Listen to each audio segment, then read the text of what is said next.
ازيكم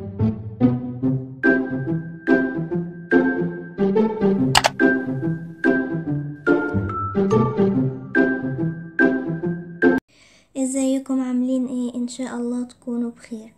في فيديو اليوم ان شاء الله هجاوب على سؤال حير كثير من الاباء والامهات، والسؤال هو: هل ينفع ابني او بنتي يتفرجوا على التلفزيون؟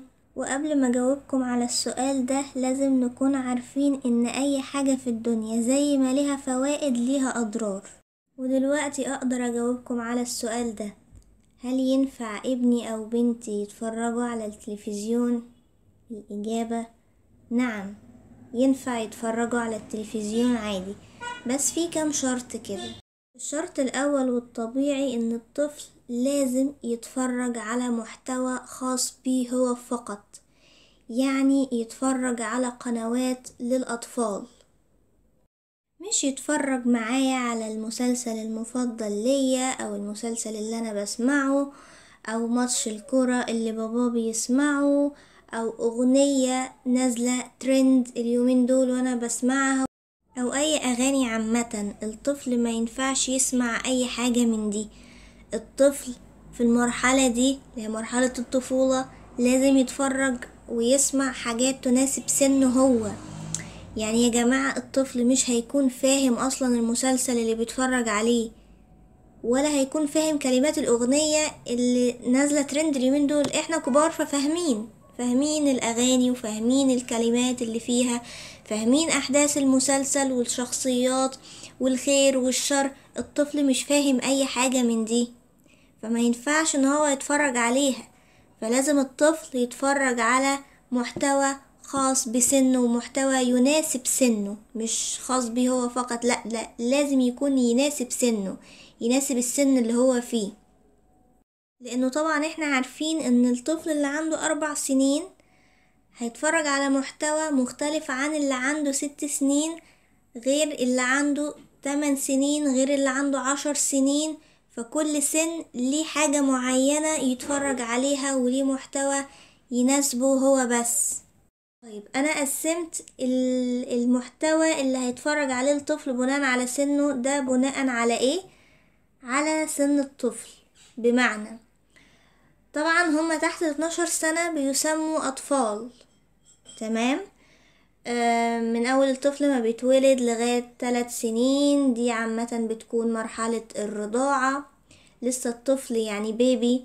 من 3 سنين ل6 سنين بيبتدي ان هو يروح الحضانة او الروضة اللي احنا بنسميها الكيجي، ودي بتكون فترة الطفولة المبكرة. الكيجي اللي هي كيجي 1 وكيجي 2 اللي هي روضة او البعض بيسميها حضانة، وده مفهوم خاطئ هنصححه ان شاء الله في فيديوهات جاية.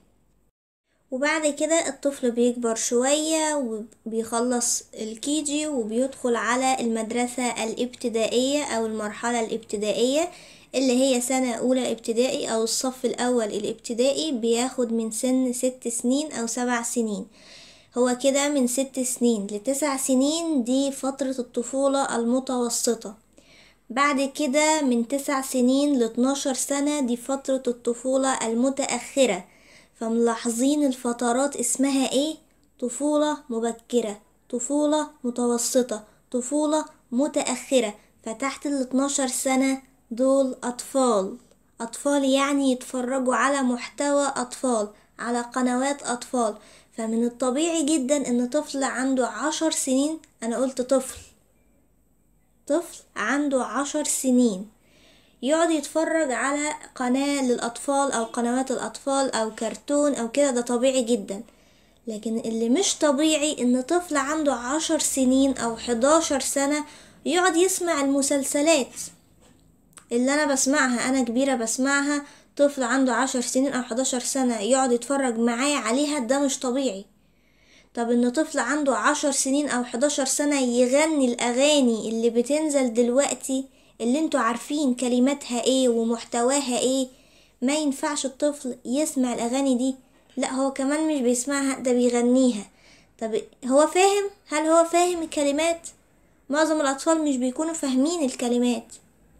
لا يا جماعة، الطفل ما ينفعش يسمع أي حاجة من دي الطفل ليه قنوات محددة ومعينة على التلفزيون بتعرض محتوى بيناسب سنه. طيب لو احنا عاوزين ما نفرجوش على التلفزيون بس، يعني علشان الطفل ما يملش او كده، ودلوقتي يعني يكون التكنولوجيا يعني هو مواكبها، واحنا عصر التكنولوجيا، ودلوقتي احنا الكبار 24 ساعة على الموبايل، مع ان ده ما ينفعش برضو، بس عشان برضو الطفل ما يحسش انه الحالة غريبة وكده ويواكب معانا العصر. فاغلب الاطفال دلوقتي بقوا عندهم ايباد او تابلت. طب هو الطفل ليه ما سألتوش كده نفسكم ليه ما ينفعش الطفل يمسك فون؟ اولا الطفل مش هيستريح في الفون ومش بيحب الفون قوي غير في الالعاب.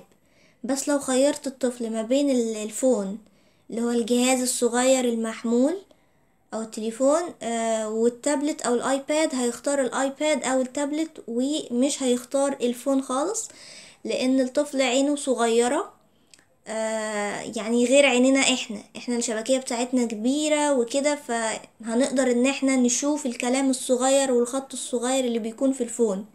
انما في التابلت والايباد الخط كبير والصورة كبيرة، فهيكون هو مستريح فيها يعني. هيقدر يشوف الكلمات والالعاب من خلال شاشة التابلت او الايباد احسن من الفون، فهيختار الفون هيختار الايباد والتابلت.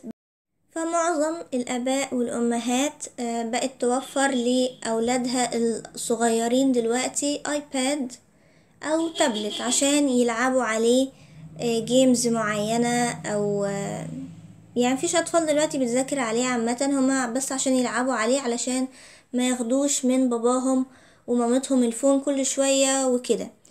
فالمهم أنا دلوقتي عايزة أوفر لابني تابلت أو آيباد.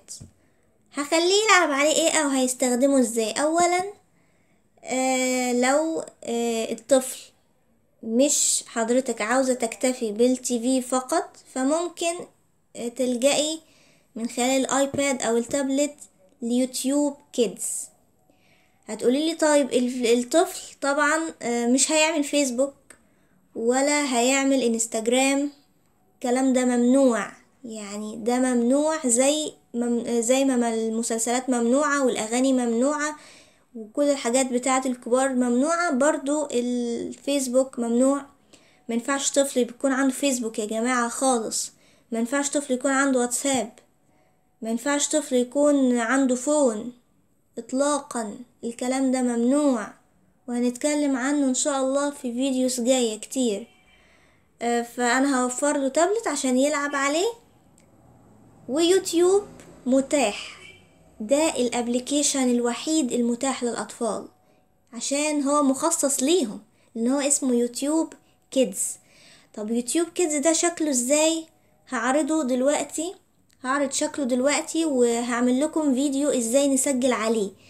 طب يوتيوب كيدز ده ايه مميزاته؟ وبيكون ايه فيه؟ فيديوهات للاطفال بس واغاني للاطفال بس وكل حاجة خاصة بالاطفال بس، مش عليه ازاي نعمل الرز، ولا عليه الشيف حسن، ولا عليه المسلسل اللي بيجي على دي ام سي، ولا عليه الاغنية بتاعة رمضان، ولا عليه اي حاجة من دي. يوتيوب كيدز مخصص للاطفال وبجد محتوى مثالي، مفيهوش اي حاجة ضارة ليهم، بالعكس ده كل حاجة جوه يوتيوب كيدز جميلة جدا وحلوة جدا والاطفال اللي هيحبوها قوي. وكمان الميزة ان انتي او الاب والام يقدر يراقب ابنه من خلال الابليكيشن ده. طبعا هو هيكون محدد بباسورد، يعني الاب يفتحه، والطفل ممكن انتي تفعلي وضع الكيدز مود، يعني هدي التليفون لابني، بس لو انتي هتجيبي له ايباد لوحده فعادي ممكن هيكون بقى الايباد معاكي، فتقدري تشوفي طبعا كل حاجة جوه الايباد، يعني تعمليها خاصة بالطفل بس يعني. فهيكون كل ايباد لوحده هو فعليه حاجات اطفال بس. فيوتيوب كيدز هيكون متاح ليه، يعني انت اللي تفتحيهوله عادي، وتحددي له كمان الوقت اللي مسموح له يقعد عليه، لان هو مش هيقعد برضو عليه فترة طويلة. مش معنى ان احنا يعني قلنا التلفزيون وقت قصير فنعوض الوقت القصير ده بانه يقعد على الايباد وقت طويل، لا برضو ما ينفعش عشان عينه ما تضعفش. واطفال بقى بتحتاج ان هي تلبس نظارة، فاحنا عشان نبعد عن كل ده يعني انت ممكن تحددي له وقت معين من جوه الابليكيشن نفسه، تحددي الوقت اللي انت عاوزة الطفل يقعد عليه. فانا ان شاء الله هعمل لكم فيديو هشرح فيه كل حاجة خاصة بيوتيوب كيدز، وهعرض لكم دلوقتي فيديو قصير عن يوتيوب كيدز من جوه عامل ازاي. وان شاء الله في فيديو تاني هشرح لكم بقى يوتيوب كيدز كله ازاي نسجل عليه، وهو في ايه من جوه وايه المميزات اللي فيه وكل حاجة ان شاء الله في فيديو هعمله ان شاء الله قريب وهنزله لكم على القناة. دلوقتي هعرض لكم فيديو يوتيوب كيدز من جوه شكله ازاي.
شفتوا يوتيوب كيدز من جوه شكله حلو ازاي وجميل ازاي؟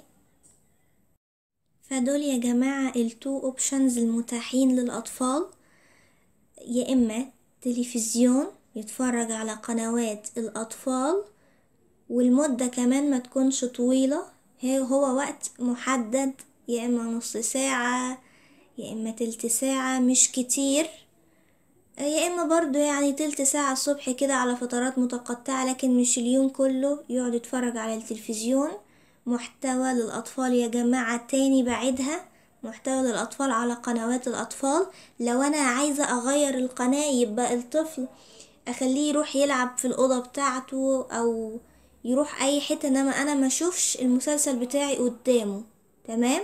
حتى وهو بيلعب قدامي ما اتفرجش على اي حاجة، استحمل واتفرج معاه على القناة بتاعة الاطفال اللي هو بيتفرج عليها، تمام؟ يا اما اخليه يتفرج على الايباد بتاعه او التابلت بتاعه على يوتيوب كيدز، ودينا شفنا يوتيوب كيدز من جوه جميل ازاي، وفي فيديوز كتيرة تفيد الاطفال بشكل كبير جدا. هما دول الخيارين، مفيش يعني حل تاني، هو ده افضل حاجة الطفل يتفرج عليها. والشرط التاني يا جماعة كان المدة ما ينفعش انها تكون طويلة، هي مدة قصيرة، ما يقعدش الطفل كمان قدام شاشة التلفزيون، ما يقعدش لازق فيها، يكون في مسافة بين عين الطفل وبين الشاشة بتاعة التلفزيون او التابلت او الايباد، يكون في مسافة ما تقلش عن متر تقريبا او مترين، انا مش عارفة المسافة بالظبط بس هو ما يقلش عن متر اكيد. وطبعا الام تشوف الحاجة اللي ابنها هيتفرج عليها او اللي بنتها تتفرج عليها قبل ما الطفل يتفرج عليها، يعني الام تختار المحتوى اللي يتفرج عليه الطفل، تكون هي متابعاه وعارفة اذا كان هو مفيد او هي مش عايزة طفلها يتفرج على الحاجة دي.